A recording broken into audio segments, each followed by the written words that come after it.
Jimmy was one of my dearest friends. I'm one of the closest friends. But Jimmy Dean was Jimmy Dean. Patsy Cline was Patsy Cline. Well, I am very excited about the new album because this marks the first time that I have been involved in the production. The Nashville night sky holds a silence thick as molasses and buzzing with secrets. Lean in and you might hear it.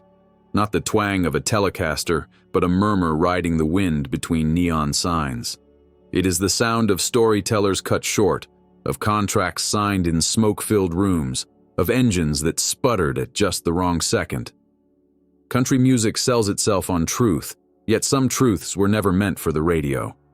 We pull back the dusty stage curtain and follow 16 voices the industry would rather you forget, voices that questioned shady royalty splits, hinted at government ties, or simply refused to stay in line. Each met an ending stamped accidental, natural, unavoidable.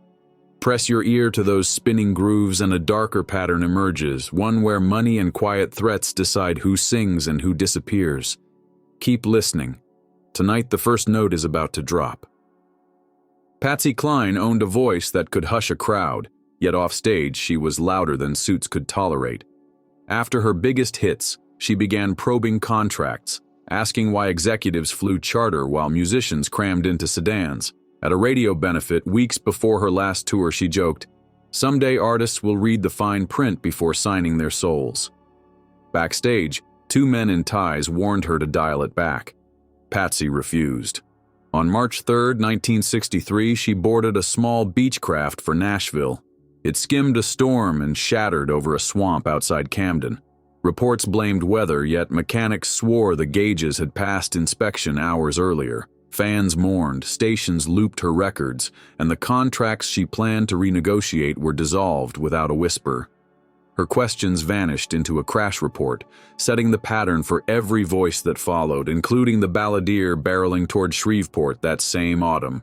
Johnny Horton loved ghost stories, but none chilled him like the one he lived. After the Battle of New Orleans crowned him king of historical hits, he told bandmates strange headlights trailed his car at night. He carried a pocket recorder, vowing to capture any threat. In November 1960, leaving the Skyline Club for Shreveport, he repeated, "If anything happens, it won't be an accident."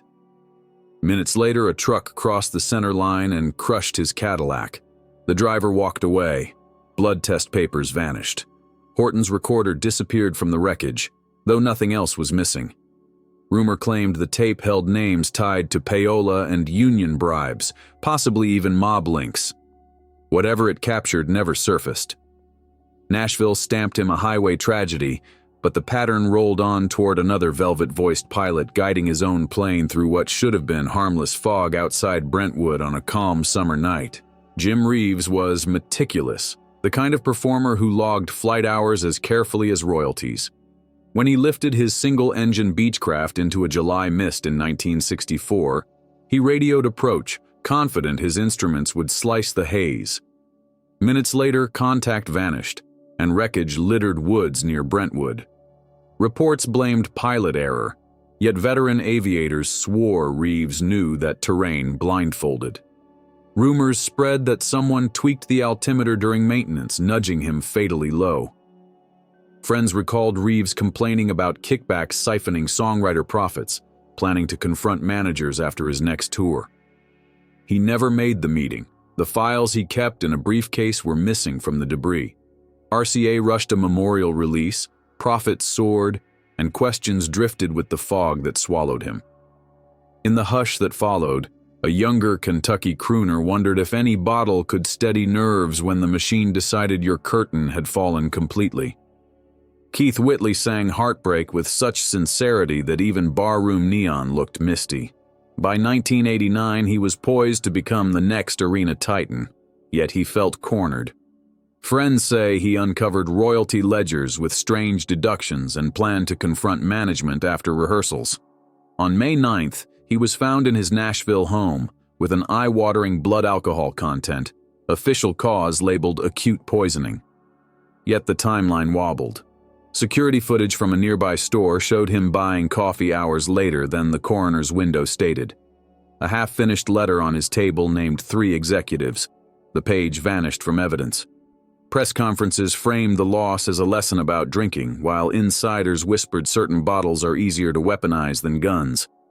As tributes flooded radio, whispers drifted west toward Joshua Tree, where another pioneer once chased cosmic harmonies at midnight under the lightning-scarred horizon, searching for answers in silence.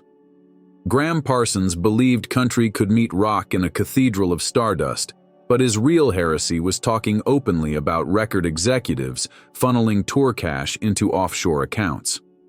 During sessions for Grievous Angel, he joked that he would name-check culprits on the next album sleeve.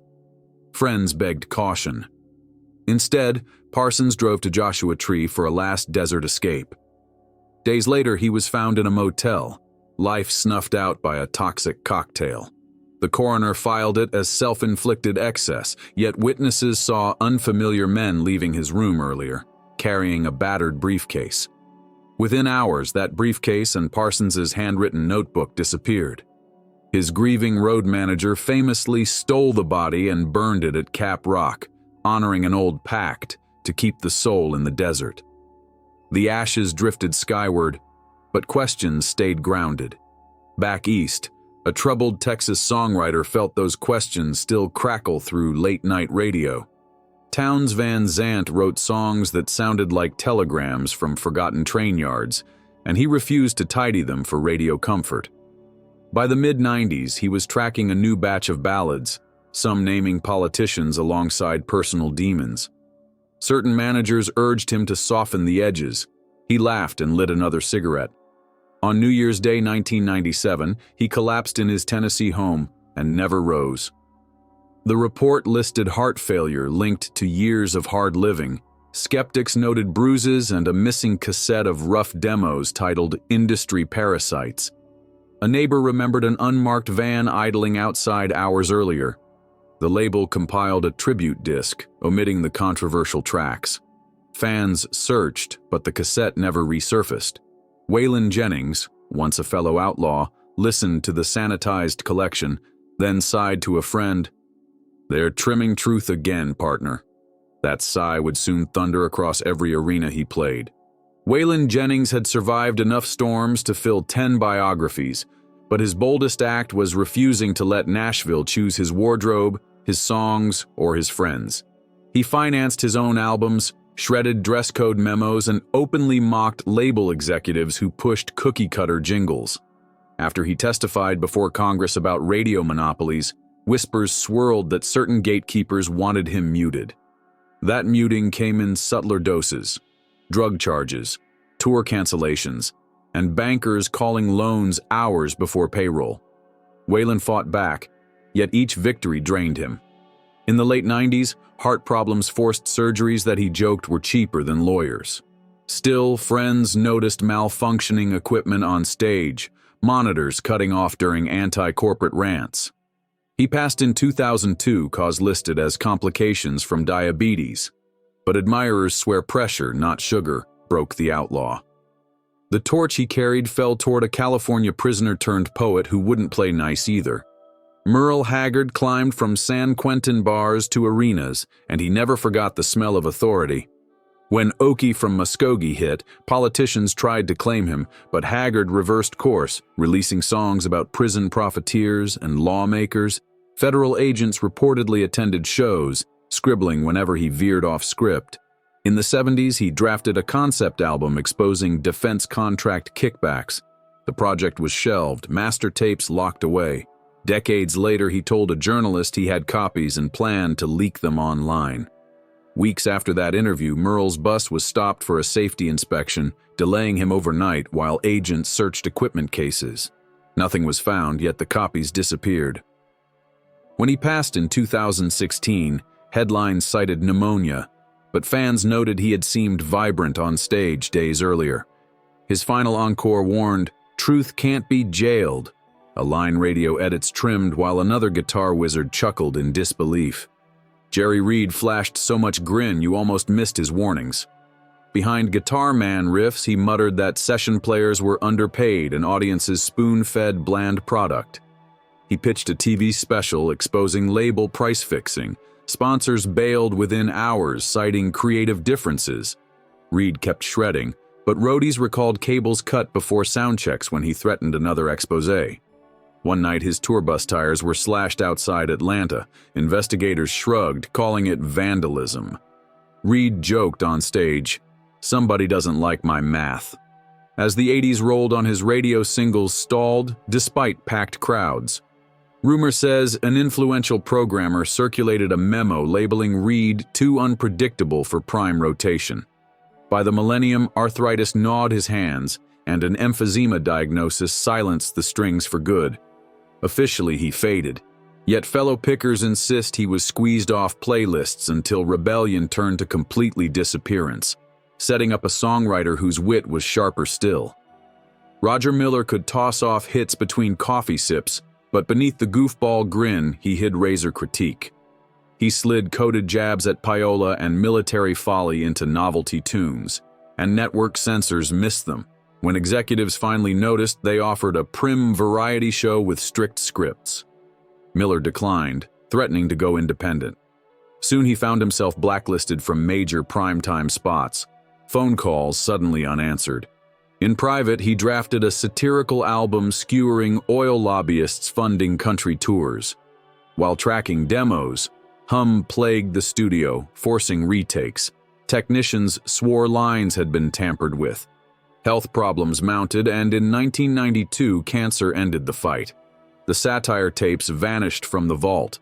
Bandmates claimed they were last seen in a courier pouch addressed to an unlisted law firm. Years later, David Allan Coe referenced those lost reels in a backstage rant, promising the fight was far from over. David Allan Coe entered country like a hand grenade, fresh from prison and unwilling to soften any edge. His lyrics name-checked crooked wardens and crooked promoters with equal fury, earning bans from radio chains. Major labels demanded rewrites. Coe mailed them a dictionary with certain words circled. By the 80s, he was financing albums himself, selling cassettes from the trunk after shows. One night in Tampa, police raided the venue claiming fire code violations, confiscated boxes of tapes, and detained Coe until dawn. He later said the officers mentioned a call from Nashville. IRS audits followed, freezing accounts hours before a national tour. Still, he roared on until a mysterious shoulder injury canceled dates and left hospital bills towering. Rumor suggested backstage sabotage. He recovered, but mainstream doors never reopened. Fans saw an outlaw buried alive in paperwork, his warning echoed by a crooner famed for backstage generosity and silky hair. Conway Twitty stacked more number ones than anyone, yet he never forgot getting shorted on his first royalty check. In the early 90s, he grumbled during interviews that corporate accountants were laundering revenue through complicated subsidiaries. He vowed to hire independent auditors, and insiders say he planned a press conference. Then, suddenly after a Missouri show in '93, he fell sick on the bus, collapsing from an abdominal aneurysm hours later. Hospital staff reported security men in suits removing a briefcase from his room. Forms identifying them disappeared from logs. Twitty's family searched for the audits he'd commissioned, but found only empty folders. Memorial albums flooded shelves, and the planned press conference faded from calendars. Radio framed his story as the ultimate reminder that health can vanish overnight, while writers who'd scheduled interviews received unsigned letters urging them to drop the investigation and focus on happier memories. One storyteller refused. Tom T. Hall, the self-styled storyteller, preferred pen and porch to boardrooms, but he pried at politics with every verse. In later years, he became obsessed with America's widening wealth gap, drafting songs that named names. Publishers balked, calling the lyrics libelous. Hall refused edits and mused about releasing the tracks online for free. Neighbors recall black SUVs idling near his farm after a paper printed a profile of his activist plans. In August 2021, Hall was found on his property. Fatal gunshot wound ruled self-inflicted. Family members questioned the conclusion, noting he had scheduled studio time the next day and ordered new guitar strings. Authorities sealed the case. The activist's songs vanished from his computer hard drive, according to relatives. Nashville offered tributes, but some whispered that Hall's final story had been heavily redrafted by unseen editors. Those whispers reached a Texas courthouse where an outlaw still stood ready. Billy Joe Shaver carried scarred knuckles and a grin sharp as wire. He wrote hits for the biggest names, yet contracts rarely favored him, so he spoke out. After an altercation in '07 left a man wounded, prosecutors pounced, threatening decades behind bars. Shaver claimed self-defense and dared the jury to convict me if you can. He walked, but friends say the incident felt staged, pressure engineered to drain resources and quiet his voice. Later, a studio burglary stole masters of an album titled "Get the Suits Off My Back." Insurance investigators found no forced entry. Distributors declined partnership. Still he toured, even after heart attacks and a stroke. One afternoon, he told reporters he was to publish a memoir naming every thief he'd met. 2 weeks later, he suffered a cardiac crisis and never recovered. The memoir draft vanished, yet his warning echoed through jukeboxes playing honky-tonk heroes. Johnny Paycheck's anthem, "Take This Job and Shove It," vaulted him to sainthood, but it also painted a target on his back. Corporations disliked a song that turned crowds against bosses, and radio boards received calls to cool rotation. Paycheck answered by touring harder, telling reporters he had paperwork proving wage theft collusion between label owners and venues. Before he could unveil it, an Ohio bar fight landed him in court. Witnesses say he was provoked. Prosecutors painted him violent. He served time, emerging to find tax liens stripping assets. The paperwork vanished from his locker. Paycheck recorded a comeback album, yet distributors dragged feet citing market shifts. His health spiraled, keeping him from shows that could clear debts. When he passed in 2003, official records mentioned asthma and diabetes, but roadies grumbled that stress had been the executioner, a warning that even a snarling chorus can be tamed. Loretta Lynn mined her life for songs, and the ore she pulled up wasn't polite. The pill rattled radio stations, Dear Uncle Sam rattled generals, and coal mine ballads rattled donors. Instead of backing down, she doubled the volume, joking that controversy paid better than lace. Yet behind the jokes, pressure mounted. Sponsors withdrew from tours. An insurer refused coverage unless she toned down lyrics. In 1975, a network pulled her planned special hours before airtime, citing technical issues. Tapes later surfaced immaculate. Lynn pressed on, but internal memos urged DJs to rotate male singers instead. She won awards, yet each acceptance speech was trimmed for broadcast. When she slowed, the industry hailed her a legend while locking topics she'd championed into restricted folders. At her passing in 2022, tributes glowed, but activists noted banned songs still lacked mainstream play, proof that a muted idea can outlive a mountain voice. A pattern emerges when the needle drifts across these dusty grooves. 16 different lives, one familiar refrain. Speak too boldly about money or truth, and an exit door swings wide. Sometimes that door looks like a thunderhead over Tennessee, sometimes a courtroom, sometimes a tidy medical summary that never satisfies. Official tales urge us to blame storms, bottles, or private sorrows.